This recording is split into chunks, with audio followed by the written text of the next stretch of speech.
समय सुखदेव जी महाराज बोले, हे राजन परीक्षित, एक उज्जैन नाम की नगरी है, उज्जैन में गुरु सांदीपन के आश्रम में बाल्यावस्था में भगवान कन्हैया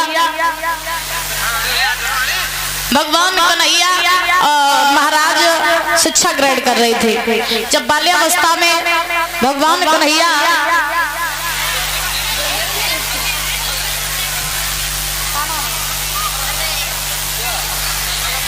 महाराज, आज ध्यान रखना कि भगवान कन्हैया बाल्यावस्था में जब गुरु सांदीपन के यहाँ पर शिक्षा ग्रहण कर रहे थे तो उन्हीं सांदीपन के यहाँ पर महाराज सुदामा जी भी पढ़ रहे थे। सुदामा कन्हैया में घनिष्ठ मित्रता हो गई। जब घनिष्ठ मित्रता हुई तो एक समय की बात, आश्रम में ईंधन खत्म हो गया। ईंधन खत्म हुआ, गुरु पत्नी ने भगवान कन्हैया से कहा, कन्हैया जंगल में चले जाओ, लकड़ियां ले आओ, घर में ईंधन नहीं है। तो भगवान ने कहा, ठीक है मैया, भैया सुदामा के साथ जाइए और संध्या तक लकड़ियां लेके घर वापस आ जाइए। भगवान सुदामा जी के साथ चलने लगे तो गुरु पत्नी ने थोड़े से चने पोटरी में बांध के सुदामा जी को दे दे और कही, लला जब तुम्हें भूख लगे तुम दोनों बालक मिलके चना छब लियो। सुदामा बोले ठीक। दोनों बालक पहुंचे हैं महाराज आज जंगल में। सुदामा वृक्ष के ऊपर चढ़ गए, भगवान वृक्ष के नीचे हैं। सुदामा ऊपर से लकड़ियां तोड़ के डाल रहे हैं, भगवान लकड़ियों को इकट्ठा करके गट्ठर बना रहे हैं। माँ का महीना था, आंधी तूफान आ गए, बिजली कड़कने लगी, बादल पर बादल आने लगे। महाराज आज चारों तरफ आंधी तूफान।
होने लगी, दोनों बालकों को लकड़ियां लेने में रात हो गई। सुदामा जी को भूख लगी आई। सुदामा जी भाई चने की पोटरी खोल के भाई में चना चबन लगे, दांतों से कट कट की आवाज आई। तो भगवान ने पूछा, भैया का खा रहे हो? जो खाए काजे होवे तो ने हमें दे दो। सुदामा जी झूठ बोल गए, कन्हैया जंगल में का खाए को धरू, ठंड के मारे दांत कटकटाए रहे, तासुई तो इजा लगत कि हम कछु खाए रहे, खाए कछु नहीं रहे, ठंड के मारे दांत कटकटाए रहे। सुदामा जी भगवान से झूठ बोल गए। कहते हैं गुरु संग कपट मित्र संग चोरी के होए, निर्धन के होए कोड़ी। सुदामा जी झूठ बोल गए।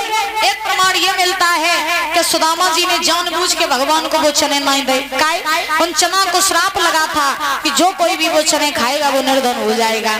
सुदामा जी जानते थे अगर ये चना मेरे कन्हैया ने खाए ले तो कन्हैया गरीब रह जावे। वो उसी समय सुदामा जी ने चने चबे, दोनों बालक लकड़ियां लेके घर आए। थोड़े ही समय में दोनों की शिक्षा पूरी हुई। सुदामा अपने धाम को चले गए, भगवान अपने धाम को आए। कन्हैया द्वारका के राजा बने। इन्होंने 16,108 विवाह किए। सुदामा ने विवाह किया सुशीला नाम की कन्या के साथ। सुदामा जी का वैवाहिक जीवन कुछ दिन ठीक ठाक कटा, फिर दिन ब दिन सुदामा जी के ऊपर गरीबी आने लगी। वृंदावन बिहारी लाल की आज आवाज नहीं निकल रही, का बात नाश्ता नहीं मिलो तासो।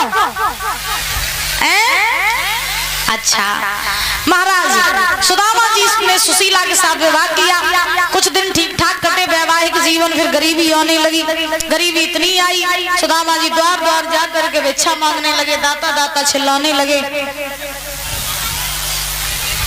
उसी समय आज जो सज्जन व्यक्ति होते वो सुदामा जी को भिक्षा दे देते, लेकिन जो दुर्जन व्यक्ति होते वो सुदामा जी को धक्के मार के भगा देते। गरीबी सुदामा जी के ऊपर बहुत है, लेकिन फिर भी सुदामा जी ने कृष्ण का नाम लेना नहीं छोड़ा। महाराज सुदामा जी कहीं भी जाते हैं कृष्ण कृष्ण कहते कहते भिक्षा मांगने जाते हैं। अब क्या हुआ कि एक दिन सुशीला ने पूछा सुदामा जी से, प्रभु ये कृष्ण आपके कौन है? आपके ऊपर इतने दुख है फिर भी आप कृष्ण का नाम लेना नहीं छोड़ रहे हैं, कौन है कृष्ण आपके? सुदामा जी ने कहा,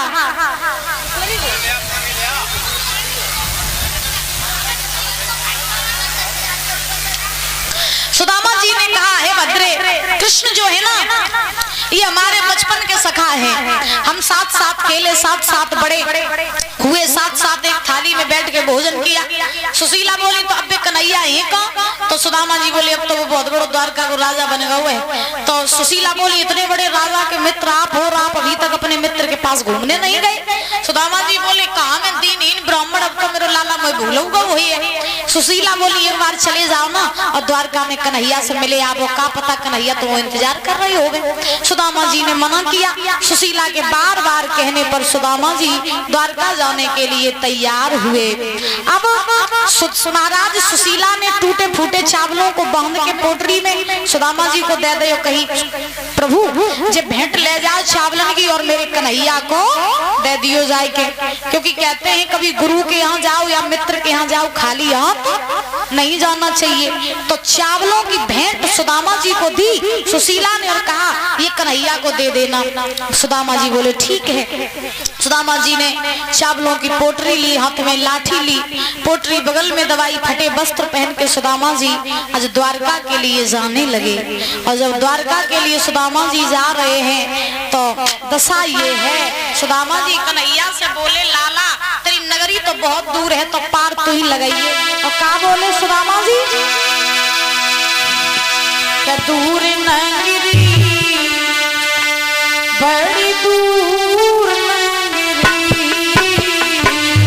दूर नगरी बड़ी दूर नगरी, कैसे आऊं मैं कन्हैया, कैसे आऊं मैं कन्हैया,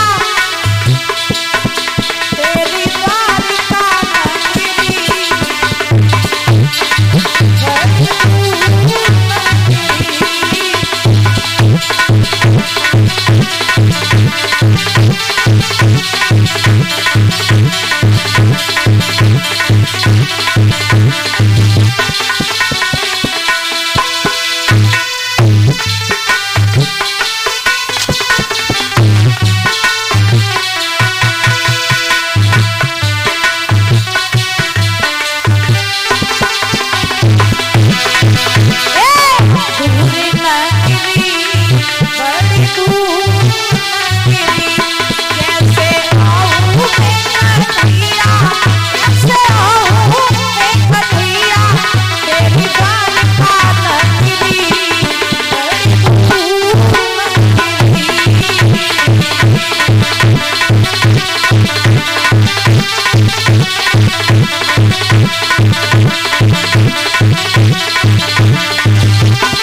आज सुदामा जी जो हैं चलते जा रहे हैं, चलते जा रहे हैं और सुदामा जी जब महाराज चलते जा रहे हैं तो चलते चलते सुदामा जी जो है महाराज द्वारका में पहुंचे। जब सुदामा जी द्वारका में पहुंचे दशा ये है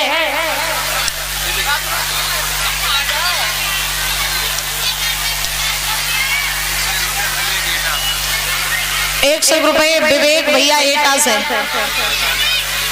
इनकी तरफ से आए हैं, बहुत बहुत धन्यवाद है। छाप लगाया था